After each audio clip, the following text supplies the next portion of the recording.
राधे राधे दोस्तों, आप सब कैसे हैं। उम्मीद करती हूँ आप सब लोग ठीक होंगे और आपकी पढ़ाई भी अच्छी ही चल रही होगी।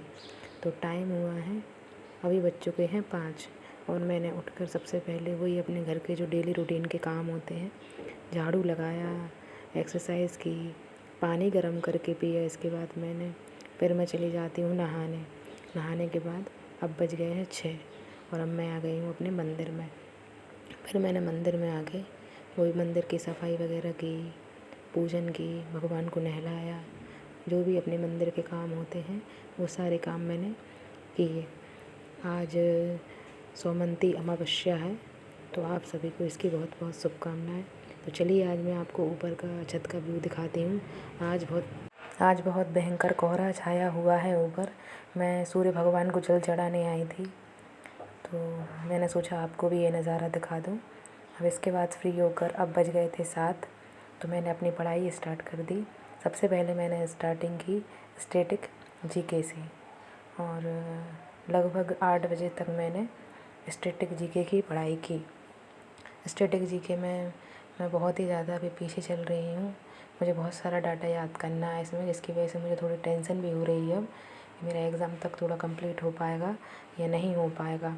तो आप लोग भी मुझे कमेंट्स में बताइए कि आप लोगों का स्टैटिक जीके और जीके वगैरह सब कितनी तैयारी हो गई है। प्लीज़ आप लोग बताइएगा ज़रूर मुझे। इसके बाद मेरे घर पे मेरी भाभी ने ढोकले बनाए थे, तो मुझे ढोकले खाने के लिए बुलाया, तो मैंने ढोकले खाए। आप लोग भी आ जाइए खाने के लिए। इसके बाद मैं फिर से ढोकले खाने के बाद अब मैंने लूसेंट उठाई है और अब मैंने लूसेंट को पढ़ना स्टार्ट किया है। लूसेंट में मैं अभी हिस्ट्री पढ़ रही हूँ, क्योंकि हिस्ट्री मुझे थोड़ी सी मिडाइवल हिस्ट्री मुझे पहले से मैंने पढ़ी हुई है, तो उसका बहुत सारा डाटा मुझे याद है। तो सबसे पहले मैं उसी को रिवाइज़ कर रही हूँ। इसके बाद मैं एंशिएंट हिस्ट्री और मॉडर्न हिस्ट्री को उठाऊँगी और मैं सोच रही हूँ जो भी स्पेशल मुझे लग रहा है कि ज़्यादा आने के चांसेस हैं हर एग्ज़ाम में जो आते हैं, उनको मैं सबसे पहले निपटाऊँगी।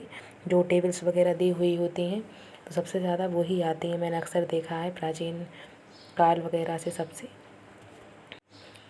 तो मैंने ये सब डाटा मैं याद करूँगी जल्दी ही। और इसके बाद फिर अब बज गए थे 11। तो अब मैंने आदित्य रंजन सर से पढ़ाई की। मैंने उनके मैथमेटिक्स का जो समझाने का तरीका है वो मुझे समझ में आ जाता है।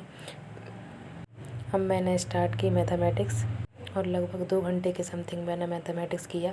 मैथमेटिक्स में मैं अभी स्टैटिक्स कर रही हूँ, क्योंकि वो एक ऐसा है जिसमें फॉर्मूले वगैरह याद कर लेते हैं तो वो टॉपिक बन जाता है। बस उसमें प्रैक्टिस की ज़्यादा ज़रूरत होती है, क्योंकि उसमें कैलकुलेटिव डाटा ज़्यादा आता है। इसलिए मैंने सबसे पहले इस चैप्टर को क्लियर किया।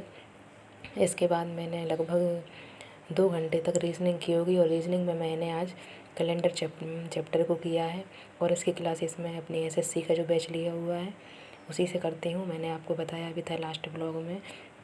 तो लगभग 2 बजे तक मैंने रीजनिंग को किया। इस तरीके से अब तक मेरी 4 से 5 घंटे की पढ़ाई हो चुकी थी और अब मेरा टाइम हो गया था। मैंने खाना वगैरह खाया और खाना खाने के बाद अब बज गए थे 3:30। तो 3:30 बजे मैं फिर चली जाती हूँ कोचिंग पढ़ाने के लिए। फिर मैं होम ट्यूटर हूँ जिनके यहाँ पढ़ाने जाती हूँ, मैंने वहाँ पढ़ाया और वहाँ पढ़ाने के बाद मैं 5 बजे घर आ जाती हूँ। फिर घर आके मैंने घर पे भी अपना एक बैच लगाया जो 6:30 बजे तक लगाती हूँ मैं। फिर अपनी पूजन वगैरह के घर से फिर की। फिर मैंने खाना वगैरह खा के फिर से अपनी स्टडी को स्टार्ट कर दिया और मैंने फिर से स्टैटिक जीके को पढ़ना स्टार्ट कर दिया है। मैं स्टैटिक जीके को अभी थोड़ा ज़्यादा कर रही हूँ, क्योंकि मैं चाहती हूँ जल्दी से जल्दी कंप्लीट हो जाए, क्योंकि ये ऐसा डाटा है ये पक्का आता ही है और चेंज भी नहीं होता है। इसलिए सबसे पहले मैं स्टैटिक जीके को ही ख़त्म करने का प्लान बनाया हुआ है मैंने। और लगभग अब मैंने 10 बजे तक पढ़ाई की और इस तरीके से मैंने अपने दिन को प्रोडक्टिव बनाया। उम्मीद करती हूँ आप लोगों की पढ़ाई भी अच्छी चल रही होगी, क्योंकि हम चाहते हैं कि इस मौके को लास्ट बना दिया जाए, क्योंकि डे बाई डे कंपटीशन तो बढ़ ही रहा है। इसलिए हमें जो भी करना है अभी कर लेना चाहिए। तो इसलिए मैं अपने आप से 100% दे रही हूँ अपना। तो मेरी वीडियो को देखने के लिए बहुत बहुत धन्यवाद और प्लीज़ मेरी वीडियो को लाइक एंड सब्सक्राइब कर दीजिएगा और प्लीज़ मुझे सपोर्ट कीजिएगा। मैंने अभी स्टार्टिंग की है, मुझे ज़्यादा कुछ नहीं आता है। मैं अपनी तरफ से बेस्ट करने की कोशिश कर रही हूँ। आप लोग प्लीज़ मुझे सपोर्ट कीजिए और अपना प्यार दीजिए, जिससे कि मैं आगे बढ़ सकूँ और अपनी ज़िंदगी में कुछ सफल बन पाऊँ। धन्यवाद।